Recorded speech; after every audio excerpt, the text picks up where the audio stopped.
Hoje, dia 23 de junho de 2016, quinta-feira, tem a polêmica companhia do João da bateria.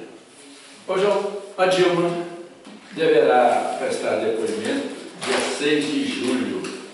Hoje nós estamos em junho ainda, né? Mas não está muito longe, não. O esperado depoimento da presidente afastada Dilma Rousseff na Comissão Especial do Impeachment no Senado Federal deverá ocorrer no dia 6 de julho, anteriormente prevista para o dia 5. De acordo com o presidente do colegiado, Raimundo Lira, a fala foi adiada após uma reunião ontem que aprovou um novo calendário de trabalho do grupo que analisa o afastamento de Dilma. Entretanto, a presença da petista não está confirmada. O ex-advogado-geral da União, José Eduardo Cardoso, afirmou que ainda estuda a questão. Ele não sabe se ela vai. O presidente pode ser representada pela defesa e não comparecer pessoalmente ao interrogatório. Eu acho também que ela não vai, não, porque vão ferver com perguntas para ela, que como lá nessa comissão são 21 elementos, tem 15 contra ela e 6 a favor, desde essa comissão especial. Agora, uma delas, dessa que tem a favor dela, é a Gleisi Hoffmann, cujo marido foi preso hoje. A Gleisi Hoffmann e outras lá, que pegam pesado a favor da Dilma Rousseff. E pega contra, né, a Dilma Rousseff também. O ex-presidente, como é que chama? Ronaldo Caiado é um dos que pega. Ronaldo Caiado, outro corrupto, pega também. O Collor de Mello pega também. Collor de Mello. Falou besteira. Collor de Mello nem faz parte dessa comissão. Não, mas João, eu voto contra ela. Isso aí que eu falo. Quando você for falar, eu sei que é difícil, mas raciocínio. Tá bom, mas eu vou dar o seguinte. Conforme eu explicar uma coisa. O Collor não está pegando pesado contra a Dilma também. O Collor está mais silencioso do que tudo. Ele pensa qualquer coisa, mas fica quietinho. Bom, deixa eu terminar aqui, João. Ficou aqui. O ex-advogado-geral da União, José Eduardo Cardoso, afirmou que ainda estuda a questão. A presidente pode ser representada pela defesa e não comparecer. Esse é o segundo adiamento do depoimento da presidente. Inicialmente, previsto para a última segunda-feira, a presença da petista teve que ser postergada em função do grande número de testemunhas de defesa, 40. Por isso, o processo de ouvir todos os elencados para apoiar Dilma se estenderá até a próxima quarta-feira, dia 29 de junho. Conforme o novo cronograma, a votação da pronúncia da presidente, que verifica se a acusação é procedente, acontece em 9 de agosto. Dessa forma, o julgamento final deve acontecer por volta do dia 22 de agosto. Isso. O julgamento final da possivelmente ela volta, porque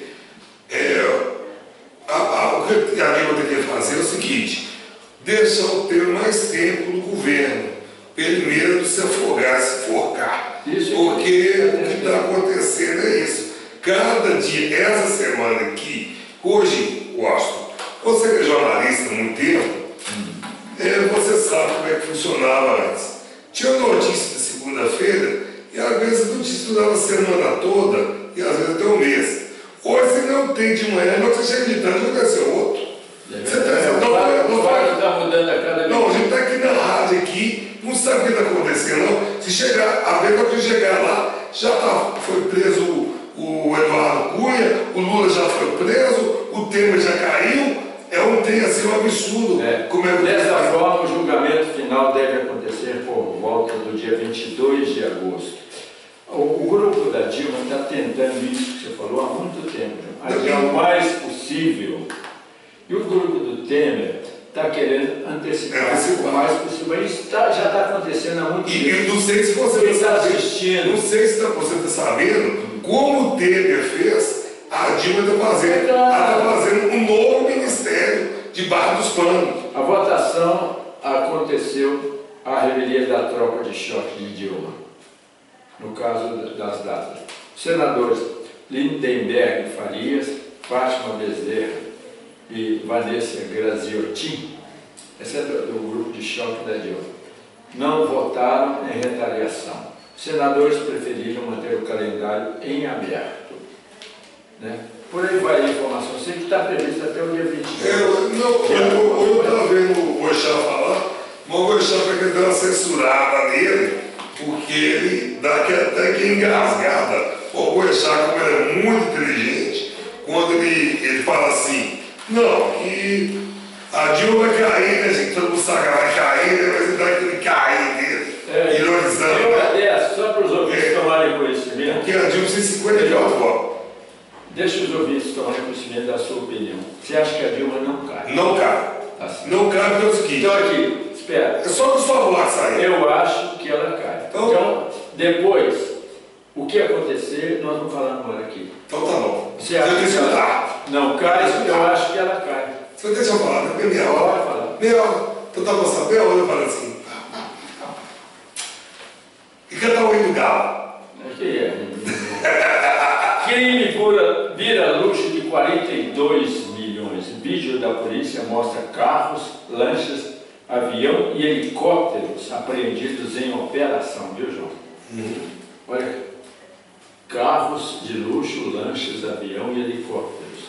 Helicópteros, avião, carros de luxo e lanchas de alto padrão estão entre os bens apreendidos pela Polícia Federal em Recife, anteontem, durante a operação para investigar um suposto esquema de lavagem de dinheiro que teria beneficiado as campanhas de Eduardo Campos para governador de Pernambuco em 2010 e à presidência da República em 2014.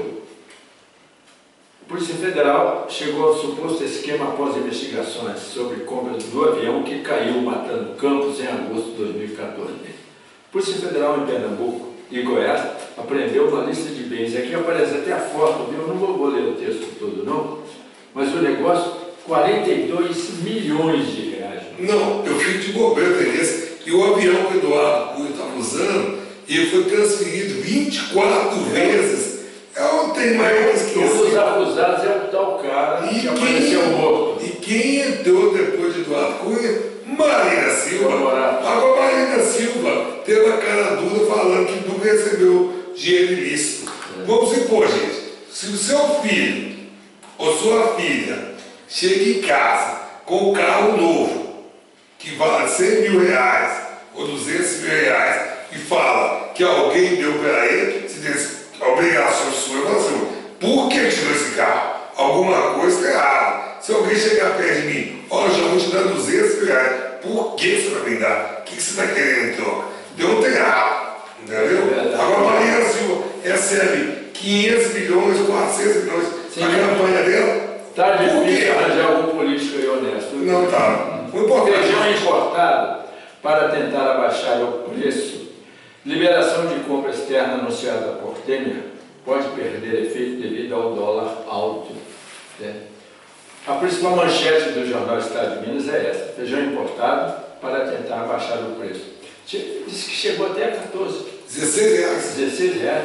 Muito mais do que um 5 quilos de arroz. Depois está caro. Mas diz que o feijão preto é babado. Eu prefiro feijão preto. Não está caro, está o carioquinha. Agora tem interessante, Costa. O carioca gosta de feijão preto. E o feijão que a gente come chama carioquinha. É esquisito, né? E é mais caro. É o preto que te chama carioquinha, né? O carioca gosta de feijão preto. Né? Aqui, ó, o jornal Estado de Minas escreve: presença quase obrigatória na mesa do brasileiro, o feijão está cada vez mais caro. Está deixando as donas de casa de cabelo em pé. Desde janeiro, o tipo carioca subiu 54% em média no país. Excesso de chuva no Paraná e seca em Minas, os dois maiores produtores, causaram a alta. Quer dizer, excesso de chuva no Paraná e seca em Minas. E os dois estados são os que mais produzem feijão. Né? Por aí vai a informação. Agora o governo está tentando importar, mas está esbarrando no dólar alto. O dólar até baixou bastante, né, gente? 3,40. O dólar baixou bastante. Vamos ouvir mais uma bonita música e depois vai pensando aí nos seus apoios, daqui a pouquinho vamos encerrar, viu? Vamos ouvir com Tadeu Franco, Nós Dois.